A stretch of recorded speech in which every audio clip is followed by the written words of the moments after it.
love the summer. I like actually look like a human from being outside all day every day. I have SAD or whatever the hell it is. Seasonal depressive disorder or whatever. What's going on? What's going on? Hey everyone, welcome to another Wednesday night Hobby Night School. We are super excited to have everyone here. We have John, aka Basketball Card Guy, joining us, and we are going to discuss the future of the hobby. So he's already on. Without any further ado, I'm just going to add him. Hey, what's up, Collective Indie? Appreciate you, brother. They're having a great week. A lot of work at the house this week. Hello. How's it going? There's just too much handsome in this live for me tonight. I You can't. get your own damn line, man. That's mine. I knew you were gonna say it. I had to say it first. Wow. Wow. Well, you know what? I almost wish the handsome man would move over so I can see what's going on behind you, because you have one of the most badass displays. Thank you. And I'm not a jealous person, but I am envious of that setup. It is. It's legit. It is legit. So when I put that out on, because Courtney typically handles most of the social media, Yeah. but I'm going to ask John to come to Michigan and build me something, Built so that way I can just not leave the house and look at my shrine of awesomeness. I sent it to my dad. I'm like, Dad, can you build something like this? Yes. But It we haven't actually backed up. isn't that complicated. Like it was, and I'm not like a crazy like construction builder contractor type. Like I can't so I drew out like the most simple plan for this, which was basically a large rectangle with 4 openings for cases, and I found this beautiful piece of wood that was actually at a mill in Connecticut. Like it's just awesome. It's live edge. I can actually let me bring it over to you. So like, Yeah, show it off. turn it around. All right, so it's got this beautiful live edge. It's just awesome. And so I picked out the piece of wood first, and I'm like, okay, we're gonna make something out of this, you know. And so on top of it, I got all the shoes and everything. And that, like, I collect a lot of autographed shoes because I feel like it's one of the most personal items you can have from a basketball player. You know, they're all different. They have, you know, different design aspects. And then I collect the shoe cards that kind of go along with the shoes. Oh, that's so cool. You know, so like that's the bottom of this shoe there. That's the bottom, and that's right there. So, yeah, so just wanted something cool to do that. And then so as we kind of zoom out from it, it's The basically storage. just a long rectangle. I have a blue light on in the background today, but it's basically a large rectangle. And then I just have these cases that are made for graded cards. I don't do too much graded stuff, but they're made for graded cards. But they're beautiful because they're front loaded. So you can just come over and open it up if they're not locked. And then you can get right inside and load them up. And so I can switch out what's in the case at any time. And, you know, so depending on what I want to look at, you know, for a time, you've got it. And then the coolest part, the challenge of this room was like figuring out like where to store all the cards. And so the coolest part of it is it's all hidden storage behind the cases. So as you open it up, it's just massive amounts of cards back behind, which are all organized, you know, and categorized and stuff as well. So this is like my hidden storage built into the room. So it's kind of all in one. But I'm telling yeah. you, this is like for somebody who collects, like a true collector. Yeah. That is glorious. That was the thing, like, and I actually sold off a couple of cards in order to pay for it. And that was my thing. I was like, you know what? It's worth it. You know, I trade away a couple things. Yeah. To enjoy them more. So we have sold cards to go to fund like trips to go to the National, or you know, other card shows that we want to do, or buy more stuff for our setups. Like that's sort of like, you never sell the stuff you really love and you want to keep, but Sure. some of the stuff that Josh, one of my friends, he calls it PC growth sales. That's what he calls it, and I love it. So. Totally. And it's all really about the experiences too. I mean, that's not to sound morbid, but like, unfortunately, when I die, I don't get to take any of this with me. You know, Unless you're going to build a pyramid. Yeah, apparently then you can, right? So, but otherwise, I really think it's like the memories. What we hope is like we can take the memories or the spirit of it with us. And so the people you meet within the hobby, the events that you go to, those connections you make, I feel like those are more important than the stuff. but the stuff is kind of what glues us all together. It gives us that commonality. So That is 1,000% correct. So you have such a long and tenured like run in the hobby. You're like well respected and like you've done pretty much everything that you can do in the hobby. You have done it. We have had long conversations. I've picked your brain a million times. If there's a card that I've never seen or heard of and I'm like, I don't know what the heck this is, I'm like, I'm gonna message John and bother him. As long as it's basketball. If it's baseball, I don't know. Well, we had that weird like Jordan card that I'd never seen before. And like I talked to dozens of people and you were the only person. You're like, oh yeah, this and this I've seen. I'm like, how did you find that quickly? Yeah. So why don't you just sort of give a little like background? I'm sure everybody on here knows who you are, but for anyone who doesn't, no, totally, who you are and how you got into the hobby and what you sort of do in the hobby. Yeah. So I, like a lot of folks, got into it at an early age when I was a kid. It started with my dad. My dad wasn't really into collecting cards. He collected other stuff actually, but like he wasn't into collecting cards.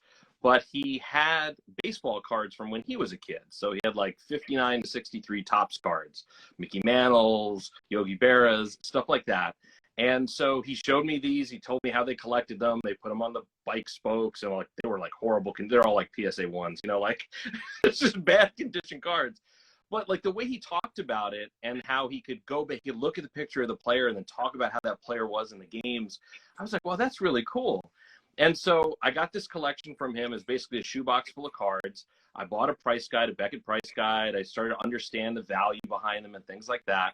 And then maybe a month or two later, I discovered they made basketball cards too, you know, and basketball was always my sport. Not that I could play it well. I actually played baseball when I was a kid, but I loved watching basketball, and the basketball players were the people I really looked up to. So I was like, I want to start buying basketball cards. So like 1992, 93, that was when I really started getting into basketball cards. And then I got my first retail job as a young 14-year-old kid as the night manager in a card store. That was my first, you know, retail opportunity, my first kind of on the books job. I did other things before that weren't like formal, like you have hours and stuff. But like as a 14-year-old, it was a dream job. I got to go sell cards and talk about cards, and I didn't really get a paycheck because all of it went into cards, but you know, it's kind of that zone. And so I did that for a few years. There was a little mall, a little store in a mall in Mount Kisco, New York, which is in Westchester County, about half an hour outside or 40 minutes outside of New York City. And so that was like my first experience. I got to learn a lot. I started going to shows, and then I just didn't stop collecting from there. You know, so 1996 was my peak, I would say, in terms of where I bought the most wax because it was affordable. That was Kobe Bryant's rookie year. It was a lot of rookie years. It was Ray Allen. I mean, there was a lot. Allen Iverson. It happened in '96. Yeah, it was a good year to be collecting. Michael Jordan was like the guy that I collected, like most, though. I mean, like I wasn't the only guy collecting Michael Jordan, but I just sort of forming a collection, forming relationships around that. When I got to college, I built some websites for card stores in my college area in New York. And then when I got out of school, I just kind of, you know, continued to collect. When Instagram became a thing, you know, as much as I didn't like social media in general, I felt like what a great place to be able to swipe through and just see cards all day. You know, and this funny thing is like a lot of folks, I still get like follow for follow messages. And I'm like, look, no, I don't mean to like insult you at all, but like if you put a lot of football and like baseball stuff on your page, I'm not going to follow because it ruins my feed. I just want to swipe through and see basketball cards. That's what I want to do with it. You know, so it just became a thing on there, and it was just very natural. You know, I always tell people when they say like, oh, how'd you grow this following on Instagram? I said, I just posted the cards I liked. I message back anybody that messages me. And I try and do it in a timely fashion, you know, and answer any questions I can, because I know it's tough to navigate some of this stuff. A lot of info is just not available on stuff from the 90s. So it's like I'm a kind of human encyclopedia of it because I lived it. You really are. Thanks. Yeah. You know, and I've never done like, not that I don't want to, but I've never done a giveaway on my Instagram. I've never incentivized people to follow me for other than they want to. And so I've just found a lot of people are much more engaged that way. You know, and it just becomes a great environment for it. And I can be myself and just be excited about this. This is not my full-time job. A lot of people think like this is what I do full-time. It's not at all even close. And so, you know, this is just something that I get to really enjoy. And it's a departure, you know, from the daily stuff. I think that's important, and you probably have more of an impact than you'll ever know, because one of the reasons we started doing like the hobby night school thing was people would approach us because same thing, we're open. We like to share our wins, losses, whatever experience we have. And so people can learn from our mistakes, and we don't take ourselves serious. This truly is a hobby for us. It's for fun. Yeah. And I know a lot of people get put off because bigger accounts or names or popular people in the hobby like tell you how you should or should not collect and why what you're doing is not the right way to participate. When we reached out to you, it was intimidating because you had this massive following. We had seen you and we're like, well, who the hell are we? Why is this guy giving us the time of day? And you were nothing but kind and warm. And as a result, that made us feel like, hey, we want some reciprocity. We want to pay it forward. We want to be that for other people on a smaller scale with less of a knowledge base as you. Doesn't matter. So when everybody's talking about market crashing, everything's dying, the world's doom and gloom, every day I turn on my feed, you've got a smile on your face. You're doing something positive. And then quite frankly, I just like the pictures. Yeah. You know what I mean? Yeah. Not necessarily the ones at the up close of your face, but like, you know. Like those too. I do like those too, but I don't want her to get jealous. But when you're showing off just awesome cards, and then I would be remiss if I didn't acknowledge you set the bar for a way anybody should run a story sale. The animations, the way the pictures are presented, the Venmo pay options, awesome. Bravo to you for making everybody level up their story sales. For sure. Like I can't. As soon as I know that you're having a story sale, Jeremy and I are sitting side by side on the couch with our phones, like every single one. And it's almost like it's like window shopping sometimes. Sometimes it's like, damn it, he's got something that I want. Yeah. Damn it. So with all of this being said, tonight we are talking about the future of the hobby. You know, we all have a past in the hobby. Jeremy and I both collected since we were kids. You've collected since you were a kid. And, you know, we've been in this whole time. Like you, I found social media for sports. Before sports cards, as far as social media went, I did hair for like my whole life. Yep. So, and I do hair for like photo shoots and TV and magazines and that kind of stuff. So I was promoting it. I sort of retired now. I actually spend most of my time with my kids and doing sports cards now, which is so weird. But I used to promote my hair stuff and all the crazy things that I was doing with hair on a Facebook page and an Instagram page for hair.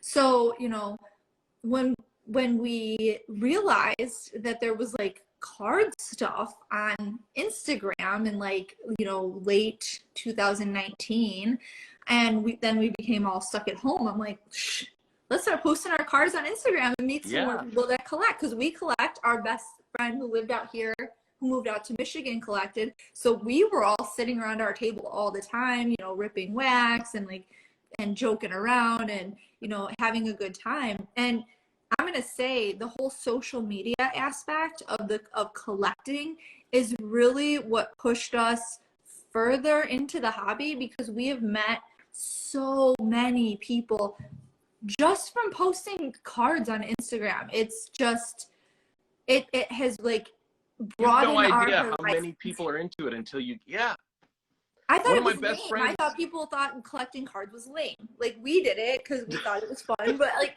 and, you know, we've known each other since we were kids, so this is our, you know, thing that we do.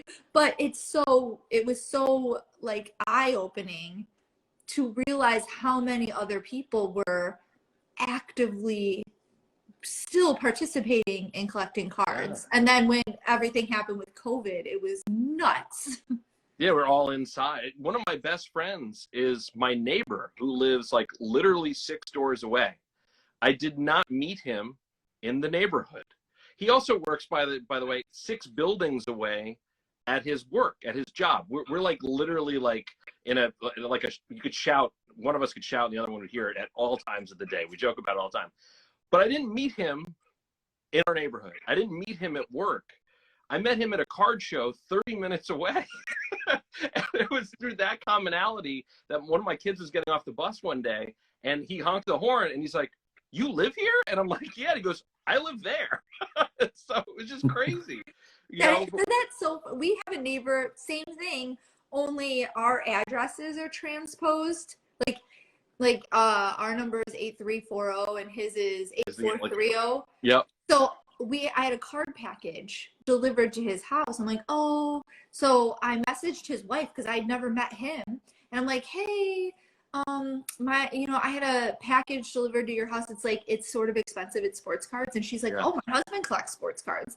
And I was like, he does? And she's like, yeah, does your husband? I'm like, well, we both do. So then he started following us and then he like walked down one day and we just talked about cards and we never spoke before this. It's such a small world. I love it. I love it. So I can rant and rave and ramble about cards all day. Let's talk a little bit about the future of the hobby. So we're in a down cycle. Everybody's like losing their minds about it. As people have been in the hobby for a long time, we've seen these kinds of cycles. How do you think this cycle compares to like cycles like historically in the hobby? And on a side note, I just want to say I am loving it.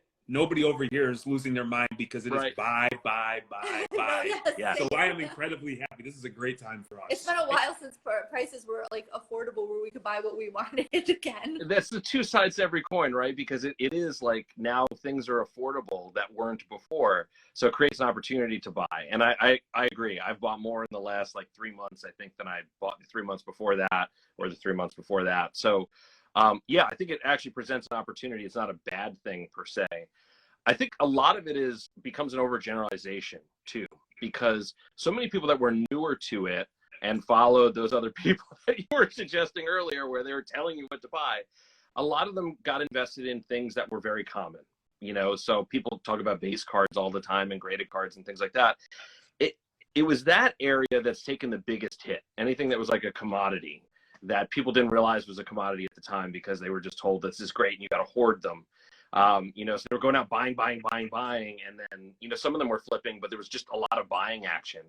And now there isn't that same buying action on that real kind of low end, more produced stuff. And so when no one wants to buy it, you have to sell it for less. And then that's what makes everyone feel the pain now if they're in a position where they have to sell it. If their collection is the more common things rather than the more unique, that's exactly where you land. And a lot of people that entered into the hobby or the investment business, if you want to call it that, they were told that it was just simple. You get a base card, you grade it, and you flip it. And, unfortunately that stopped. And for them, because that was that pattern. And so now you're like, well, you're stuck halfway through the process. If I don't have someone to buy it, then what do I do? I can't continue the process. I think the grading thing was the new piece to this. Like this happened in the 90s before, and grading existed in the 90s, but grading never had the premium that it does or it did in the last couple of years. You couldn't have a card that was worth $10 raw be worth $200 graded Gem 10 on a brand new card. That just didn't exist. That just wasn't a thing. Maybe it was worth $20. It just didn't have that kind of multiplier. Things got way out of hand. And so, people call it market correction, or it's just really coming more down to earth with like, how many of these cards actually exist? How many people really want them? How unique are they? So it is similar to the old cycles where, yes, there were cards that were very popular. There were players that were very popular that, that people bought into and had gone down. But at the same time, the rest of the market, we're seeing these record high sales. You see these new auction houses, whether it be Golden, not new auction, but auction houses, whether it be Golden or PWCC does these auctions all the time. And you see like these crazy numbers for modern cards. And even some of the vintage cards, they find a Honus Wagner and all of a sudden it sells for a record price, So there are people that still are investing like crazy high end in the cards, but I feel like the low is kind of where it's kind of stopped. that action. The middle is the area where most people that are collectors are kind of sitting. And it's making a lot of them nervous seeing what's happening on the low end. And then at the same time wondering, does my card qualify for the ultra high end? Like, how does this graduate? How does my $500 card become a multi-million-dollar card? You know, and that's not unrealistic either. You take something like Steph Curry's rookie card. There were a few different rookie cards of his that 6 years ago were in that $500 range that are hitting that $1 million mark now, which is just crazy to think about. So it does happen, but I think it's just a patience thing. People don't have patience. Like, you can't expect someone who is unproven. And I have had these conversations, like, specifically on TikTok. I think there's a lot of younger people on there, and I'll have these conversations with them. Like, this is where I would expect a rookie card, even like a silver or something like numbered of a Ja or a Zion or a, you know, just like these new guys, a LaMelo. They've done nothing. What have they done? Right, they're unproven. I mean, Ja made a playoff run at least, but nothing. They have done nothing. So they are like, the fact that Ja base cards and a PSA 10 were selling for like over $800. That's not reasonable, and it's not sustainable. And there's, you know, supply and demand, and if you don't understand, and then of course I get called a Karen because, you know, you're the reason why these are, because you say they're not. I'm like, oh, I have that power. But yeah, really? It's just, wow. I was unaware. So then all of my cards are now worth $1 million if I have that power. Yeah, like, I mean, let's throw some holy water on everything and we'll just make it go. Yeah. Yes. So it's the patience. It's having someone like a Steph or even LaMelo or Ja, these guys, and once they like prove themselves, that's when logically their cards should increase in value. Right. And they don't always, but yeah. Not always. I've told people for years, and it's a really unpopular opinion, but I tell people, I say even things like Michael Jordan and LeBron James are going to come down at some point. And people are like, what are you talking about? He's the GOAT. You know, talking about either one of them, depending on who you talk to. You know, but they say that can't happen, you know, and it's like, well, but look, I mean, look at Mickey Mantle, my dad's cards, right? From 1959, I have a 59 Mantle. That card peaked a few years back when my dad was in that age group that I'm in now, where it's like, okay, I got some disposable income. I want to relive my childhood. I want to get a better conditioned version of this card that I lost back when, or I just want to get this insert, in my case, of like Jordan that I couldn't get because I couldn't afford it when I was a kid. That's the top of the bell curve. That's when people are like, that's where the majority of the demand is. But eventually you have new priorities. And as you get on longer in your life, you go, okay, I kind of got that. I don't know if I really need it anymore. More people are going to want to sell them. And there's going to be less people looking to buy them. My son knows I love Michael Jordan, but he doesn't love Michael Jordan. He never saw Michael Jordan play live. Like that's not going to be something that's going to carry over, I don't think, at least into him. He'll always appreciate that I treasured the cards.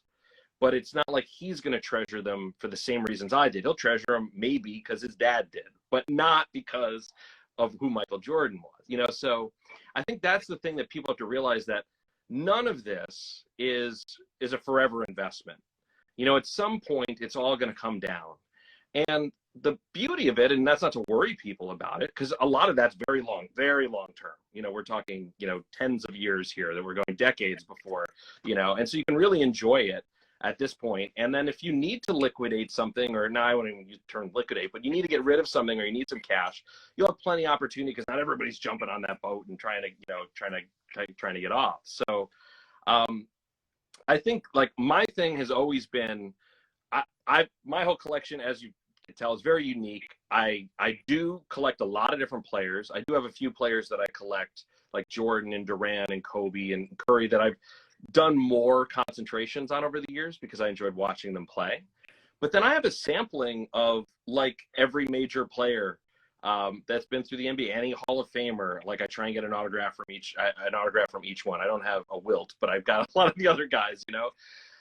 And that's something that I just feel like I want a sampling. I don't need to have 100 cards of them, but if I have like one really cool card of them, then I feel like I have that. And I feel like I've never been in a situation where this has always been hobby first to me. I say that term a lot. So while I do sell some cards, it's not like the business end of it, and the making money is absolutely not my focus. Like, far from. We were talking tonight, like, I'm doing a whatnot after this, and I'm like, yeah, I don't care if I started at 10 or 10 or 10. It doesn't matter. Like, I'm more important that we're talking and chatting and doing this than me selling some cards tonight. Like, honestly. So I understand the importance of being fiscally responsible. I really do. But I think there's too much of an emphasis being placed on the value of each and every single card, because if it's truly a collectible and something that you like, want, love, covet, cherish, whatever word, my favorite cards, I don't know what the hell they're worth. Like, I have an idea, but it's not something I'm doesn't matter. It doesn't matter. Exactly. No. Now, our hobby funds that are separate from our personal funds, obviously, if there's a arbitrage opportunity, we're mindful of stuff like that. Yes. But as a hobby, we don't have a business, we don't make money in the hobby, but our focus isn't money. And so this whole last few months has been very nice for us, because it's just an opportunity to pick up more cards and cards that we had extra margin, and we sell to buy other stuff that we like and love. We operate like as safe as possible, as far as keeping our stuff insured and operating. Because when you start selling cards, regardless of whether or not you have an actual brick and mortar business, you have to, do so responsibly. So, you make the allocations for that. But so based on everything that we just talked about, minus the base cards or the cards that are high population, what lesson can we take away from the last 2 to 3 years and apply moving forward, so people can be in a better position or have a more positive hobby experience? I mean, I think people need to not go blindly into it. If you don't understand where the value is coming from, then there probably isn't real value, at least not for you. And if you're just looking to buy something to then make more money off of it, at the very least, you should understand the value of what you're buying. Like anything, if you go to the store, and you're buying something, or you have a lemonade stand, I did a snow cone stand when I was a kid because I wanted something different than lemonade. But we had bags of chips and stuff too. Like, even the bags of chips I was choosing were the ones that I thought that people would like the most. And if they didn't like them, I liked them, so I'd eat them. So that's the same thing with, that's the same thing with the cards. Like, the worst thing in the world is you end up with the cards, you're stuck with them. Well, that's okay if you actually like them. If that logic went into it, you like the players that you're picking up. That's the reason I don't buy football cards or baseball cards or soccer cards. It's because I don't understand it enough. I have a Tom Brady autograph. I get that he's the greatest quarterback of all time. All the stats prove that. Great. All right. I'm in New England. I live in Connecticut. I should have a Tom Brady autograph. So I bought one a few years ago for $600. It was a great deal. That one's in the PC. Awesome. If someday I have to sell it, I'm sure I'll make money off of it. But otherwise, it's a good solid piece. So I think knowing what you're dealing with is the most important. And it doesn't mean you have to know everything about it. You don't have to be the encyclopedia, but you should go refer to the encyclopedia at the very least.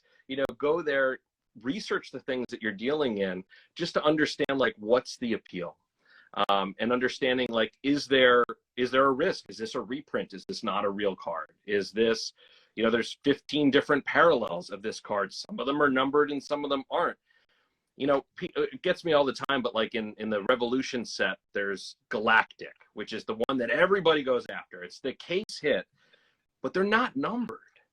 And you look at something like Lava that comes out of the same set, it's numbered to 10. I would argue that the Lava has to be more limited than the Galactic, just by how many Galactics I've seen of certain players.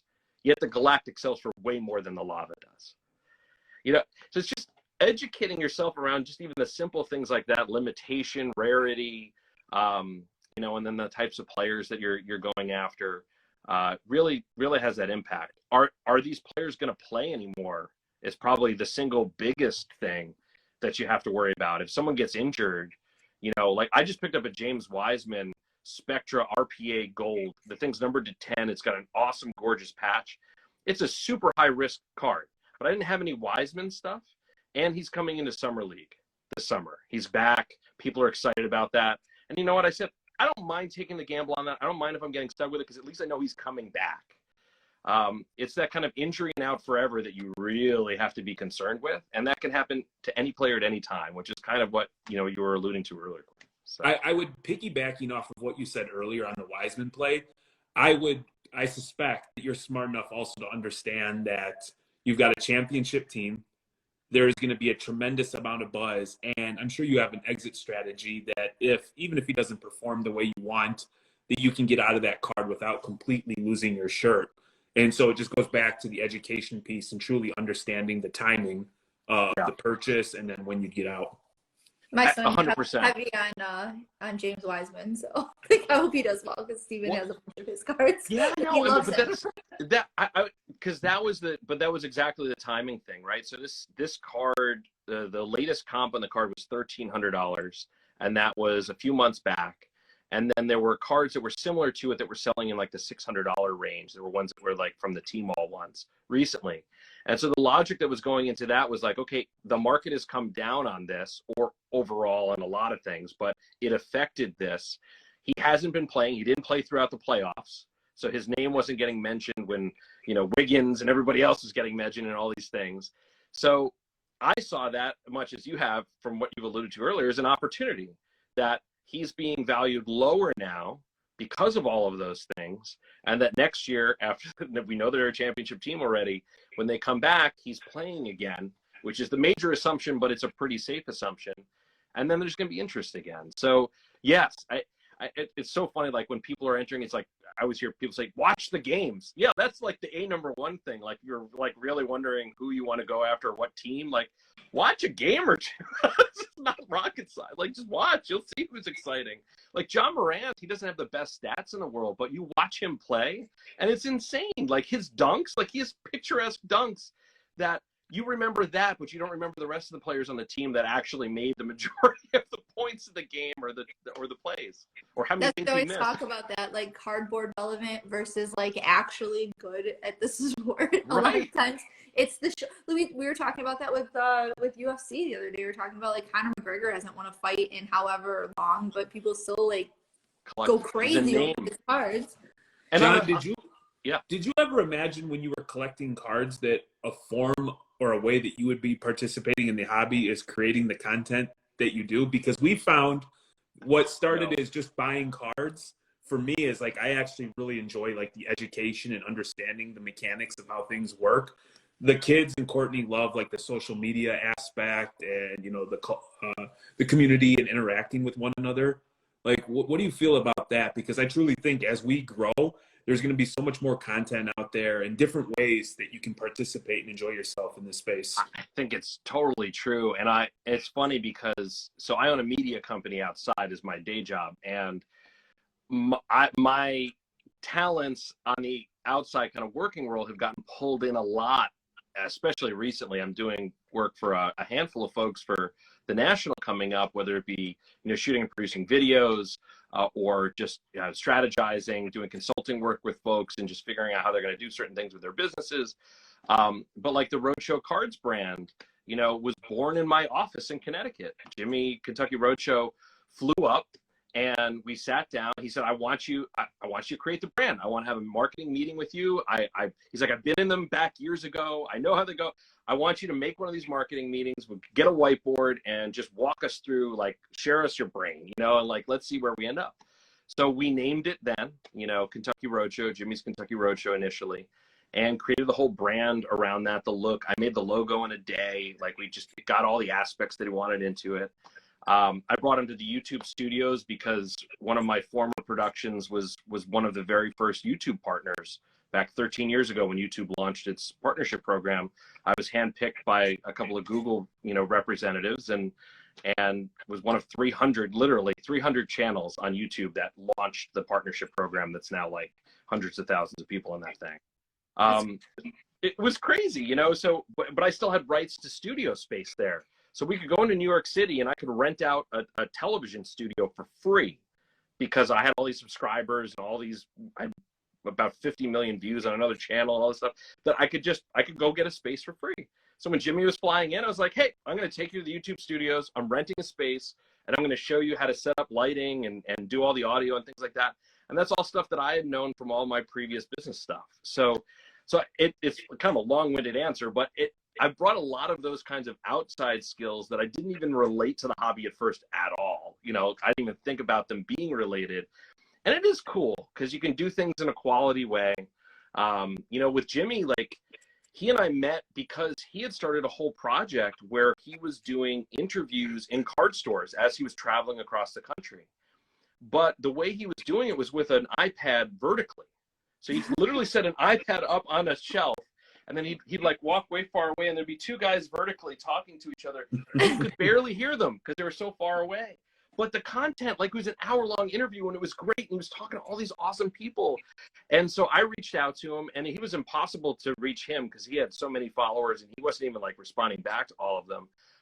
And then I had a mutual friend who pinged him and said, "Hey, John reached out to you," and he was following me too, but it still didn't connect initially. But we had like a 3-hour-long phone call. And at the end of the phone call, he's like, "I'm going to fly up to New York and take you out to dinner. This was amazing. Like, I can't believe how much knowledge that I just got from this." And I gifted him, you know, an audio kit, a lighting kit when he came up, just so that he'd be able to produce the stuff in a more quality way. So I think that a lot of those things, if you can take your skills, the things that you know, and apply them in, you can do amazing things. And like, I'm working with some brands right now, like, that I pinch myself, you know, stuff that, like, when I was a kid, like, I worshiped these brands, and like, now they're asking me to do stuff for them. And it's crazy, you know, but I appreciate it at the same time, because like, I think they know that I legitimately want to help and that I'm passionate about this stuff. And if I can bring some life into these organizations in different ways and give them some input from a true collector, I think it helps. So I agree with you on everything you just said. And I think moving forward with, you know, people coming and going out of the hobby, especially in the last, you know, 2 years with prices going up and down and people feeling like maybe the pinch of losing some money in the hobby,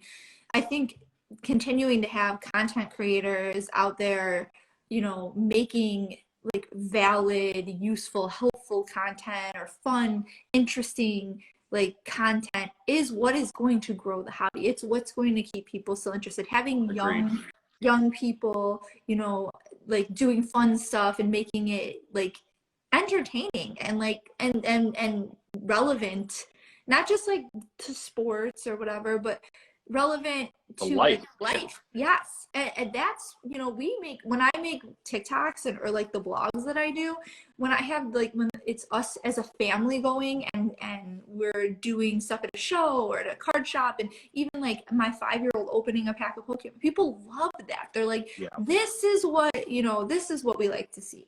And I think that's going to continue to draw more people in. I think women in the hobby, them like letting women know like, hey, this is a space for you too, and people seeing themselves represented in these kind of social media and YouTube and whatnot and all these different things, seeing themselves is going to help draw people in. What else do you think helps bring people into the hobby now, besides just like, oh, you're going to make money?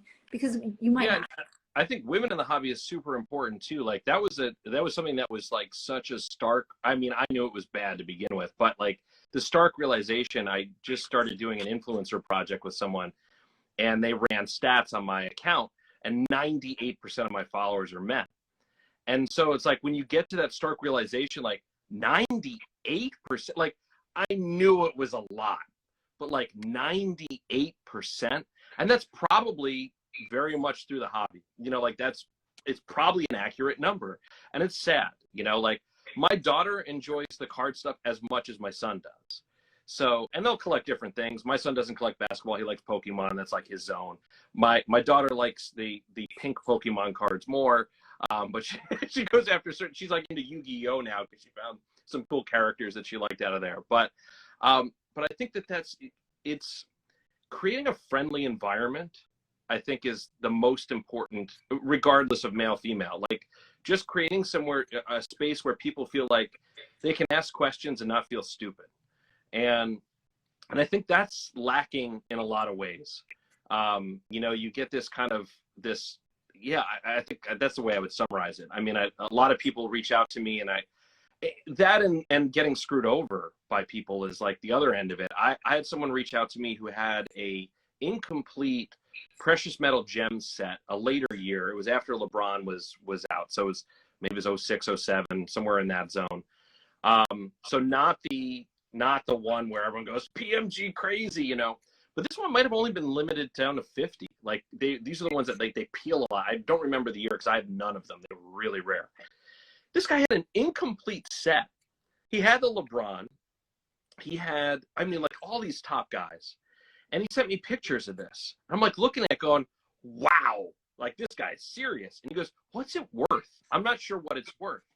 And I was like, dude, like hundreds of thousands of dollars. Like I'm going through, I'm like, I don't know each individual one. I've never actually had one myself, but I can tell you, like, we're talking, you know, like, and I gave him a good range. And he's like, I reached out to 3 other people and no one told me about $500 for the whole thing. And he's like, you're the first person that was honest to me about this. So I appreciate that. I'll let other people know. And I'm like, well, oh my God. Like, it's just that aspect where, like, people are trying to prey on stupidity, or not even stupidity, but just, like, you just don't know, you know? And I've had people come to my office with, like, entire collections. And I make the time when, like, they're like, this, I collected this when I was a kid, and I really, you know, like, I made these sets. Like, this guy came with all the tubs of stuff.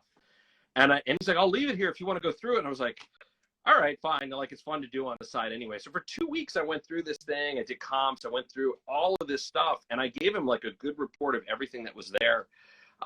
But who else would do that? Most people would just be like, oh, I'll give you 10% of what we think it's probably worth. And then, you know, go on your way, you know. Or weigh it and I'll give you $1 a pound or something. Right. You know, and it's just, it's crazy. So it really, like, I think that's the biggest barrier to anything, though. I mean, whenever you're new to something, you always feel like, how do I get in this club? And it's not that hard. You just buy a pack of cards, you know, like, and you're in the club. You know, really, I mean, that's the enjoyment. And that's, like, I think the great parts of your videos, too, is that notion of just like, look, this is something you can do. This is something that you can have that experience with. It doesn't have to be the follow doc. That's what we call it in television, where someone follows you with a camera. But it doesn't have to be a follow doc of, you know, me going and turning this card into this money, into this money, into this money, into this money, and look at how smart I am and how much money I made. And because that's not replicable. Somebody watching that at home doesn't have that same card, isn't going to the same show you went to. They can't follow, like, the steps and do what you did. It's the opposite of hobby night school. Yeah. With our luck, it's like we'll buy a card that somebody just, you know, sold for $10,000 and it'll only sell for $1,000. So, like, right. Right.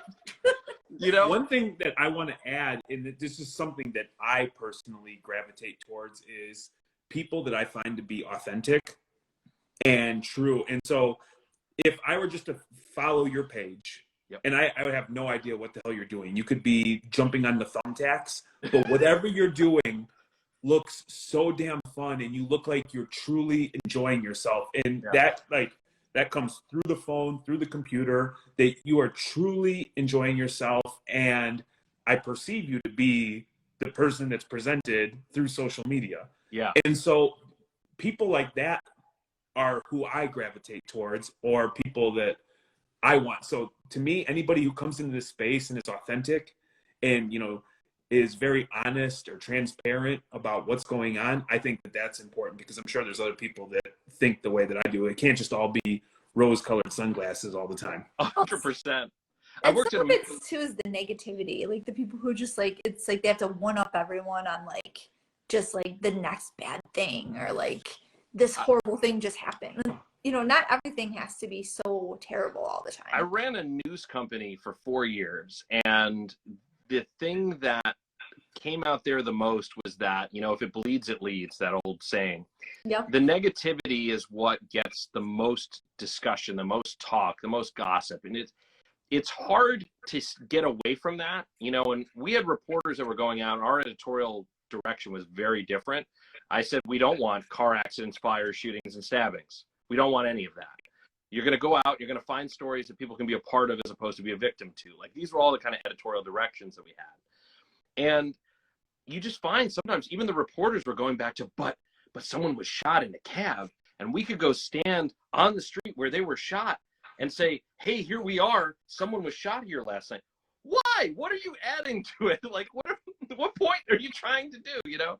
So I think I've exactly what you're saying. Like I just steer clear of it. You know, it's not that I don't have negative thoughts about things that go on in the hobby. It's not that I don't have opinions, you know, about things that happen, but it doesn't matter. I don't need to broadcast that stuff out. It's not my place. It's just my opinion on something like that. It's not my experience. You know, I feel like it's more important that I talk from experience and share experiences with folks that they can learn from, and that they, you know, like they can actually take something away from, as opposed to just, oh, here's my opinion on, you know, on the latest hobby news of the day. Let me jump on everything else.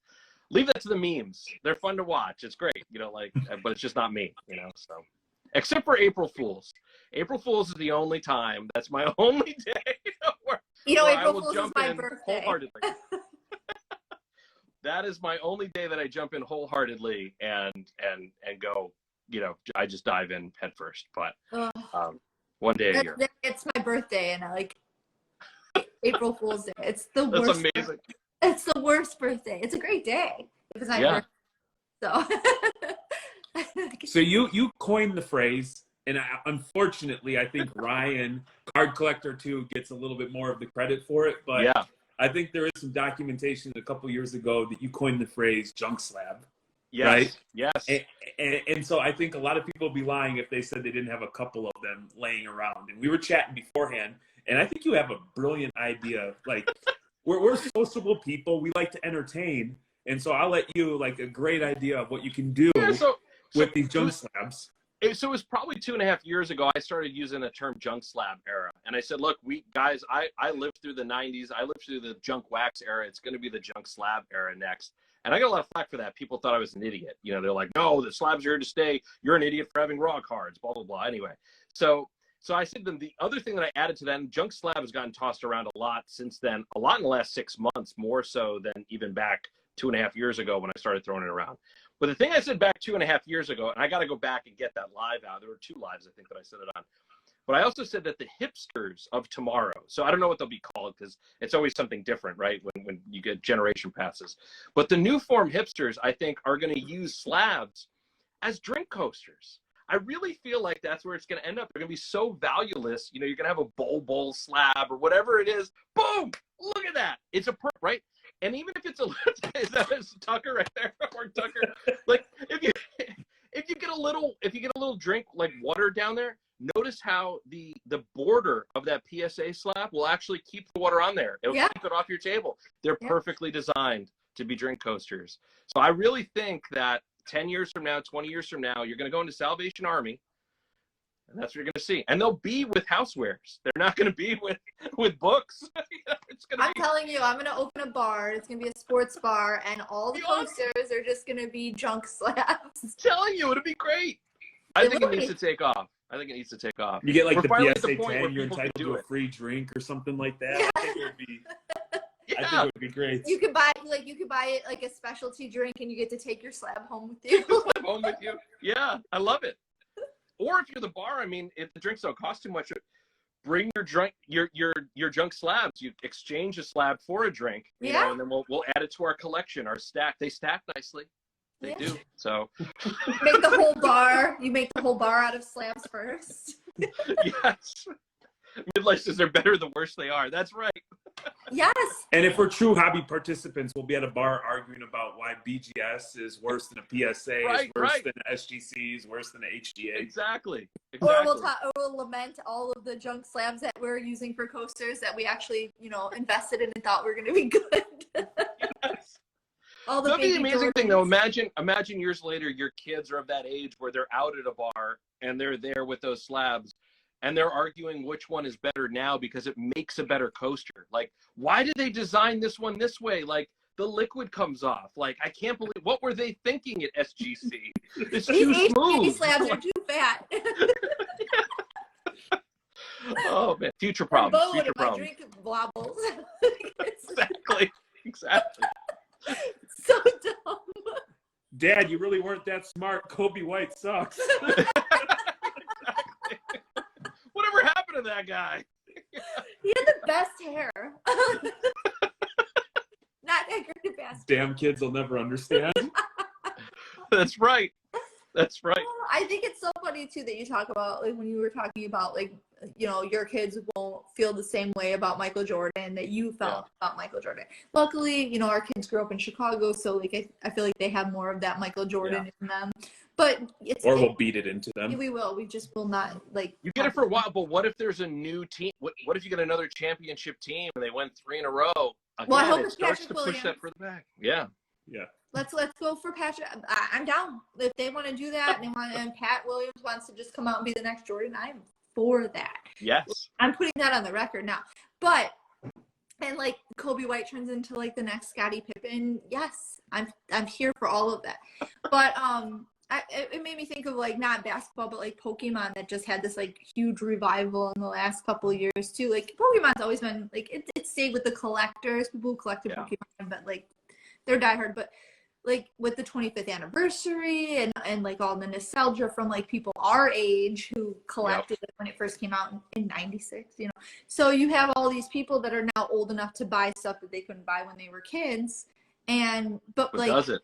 Yeah. But Pokemon's like one of those things where like every generation has like new stuff that they get into. And so, you know, and it's the same with sports and your team. So maybe like not everybody is going to be a Michael Jordan fan forever, but people from Chicago, I mean, look at Chicago with the 85 Bears. People cannot let that shit go. So I don't see anyone from Chicago letting Michael Jordan go anytime in the near future. No, it's true. And I think that comes into the long-term strategy though, too, right? When we're thinking about this for the long term, it really is the fact that if somebody was a fan of that person years ago, they're probably going to be nostalgic about them eventually down the line. Even if it's not tomorrow, maybe a few weeks from now, a couple of years from now, they're going to start to think about them again. Ken Griffey Jr. is a great example of that in baseball. You know, his cards were doing nothing like 2, 3, 4 years ago. Like it was not a big deal at all. Like Frank Thomas is in commercials now, you know, for like Nugenics or something, right? Like, so his stuff is like, people are interested in him again. Like, you just don't know. I think the only one that's weird is like Shaquille O'Neal is in like every commercial, and I don't know why his stuff doesn't kind of pop a little bit more. Maybe because he's never really gone away and then come back. He's been around. That's a great point. He's just always been like there, and so he didn't have that like, oh, where has he been? And then, oh, here he is. You know, that's a great point. I think that's a really great point because he's always in it. He doesn't go away. But I mean, I think there are a lot of players like that, so that people just feel that. I mean, like starting lineups, like there might be a resurgence of that, you know, soon. And like I'm looking at my starting lineups like across the way here. I'll bring it over. I have like a Dennis Rodman that's sitting here that he signed for me. But like this is I love this. I used to go to Caldor back when that existed. Like here's my Dennis Rodman. I had him sign it at a show, but that's him with green hair. You know. But he's a crazy person. But yeah, but awesome. the thing about this, they had like 3 different hair colors, so I bought them all. Like I just needed to have them all, of course. But they use the same like 3 heads on every player. Like so they don't look like the old starting lineups don't look like the players at all. And that was a funny thing. Like you have like Shaquille O'Neal and Dennis Rodman have the same face, and you're like, but they don't in real life. Like what's you know, so it's that kind of part was always disappointing about them because they didn't do enough. I don't think. Yeah, I mean, the hair color was about the closest thing they got in terms of accuracy on something like that. But Dennis Rodman's face with a bald head and that's Shaq, no? Right, exactly. It's basically, they just took the color off the hair and you're good, you know. So. Why is his head so lumpy? They just painted his head the same way. They have lumpy head and non-lumpy head. Those were the 2 head versions. That's so dumb. John, we want to be respectful of your time. We know that Absolutely. You've got Whatnot in less than 5 minutes. Yes. And so, you know, from the bottom of our hearts, we really think that you truly are like an ambassador, and you have always been warm, kind. You have been generous with your time to help us in our time of need when nobody else could locate a damn card. And I think if more people took, you know, and acted a little more the way that you do, we'd all be in a better place. But truly, truly awesome. Please continue to do. Apparently you do everything in the media world. So continue to kick ass in your real life and then just do awesome hobby stuff. And we could talk for hours, and I'm sure we'll cross paths again. We definitely should have you on another episode of this because I feel like there's just so much we didn't even touch on tonight that we could continue to just talk for hours. Yeah, it's definitely true. Definitely true. And thanks so much. I mean, like I aim to inspire, you know, and that's the thing. And hearing that I was inspirational to you in the way that you've that means the world to me. So I think that's amazing. And I think the more, it's not even just about paying it forward, like that, not that necessary phrase, but something like that, where if more of us can inspire each other to do those kinds of things and realize that there's plenty of room in this hobby, and there's plenty of room to be nice in this hobby too, you know, and help each other out. And, you know, and I think that's one of those key things that I think when you start to get really business focused, you start to think about competition, and that's something that really erodes away from relationships. And so, you know, like I know you're both on the same page that I am. The whole family's on the same page of just like hobby first and really enjoying this. Inspiring more people to be in that mindset, I think, is important, you know, because it continues it on. This is supposed to be fun. It's cards, people. Yes, it's fun. It's escapism. It's community. It's a good time, you know. And like just like that, like everything else, the golden rule for cards works too. Like treat other people how you'd want to be treated. If you have the opportunity to do right by somebody, do that. It's really that simple. 100%. Oh, Thank you so much for having me.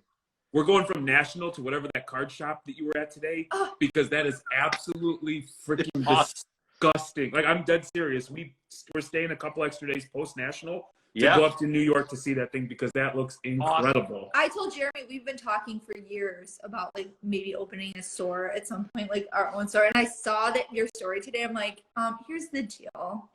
If I can't have a shop like this, what the hell's the point? Then I don't know what one. So he's opening a couple more, one in New Jersey and one in New York, lower down. So it'll be closer. I don't know when it's going to open though. It won't be open by the time the National is, but it's a beautiful model. He's going to actually be setting up. He has a corporate booth that he's setting up at the National, and the booth, he showed me the 3D, like he had like a whole design done for this whole booth. It's going to be amazing. I was there today. I was shooting all the video of his store to make an experience at the National. So when people are there, they can experience through the video what the store is actually like. I'm going to have to check that out. It's going to be amazing. And then Jimmy's opening a store in New York in July. So the New York Roadshow, you can hit that on the way up to Piece of the Game. So you'll have a lot of things to hit while you're in the area. So it'll be good. We're going to try to hit a bunch of stuff. And I am also just going to put out there that if he wants to open one in like Michigan and he needs someone to like manage it, he could just give me I'll let him know. Like we told John, we're going to let him go like 40 minutes ago and then just continue to ramble. Sorry. Go sell a lot of stuff on Whatnot. Make a lot of money. Yes. I'll see you soon, guys. Thanks, man. Bye, Have a good one. Have a good night. You too.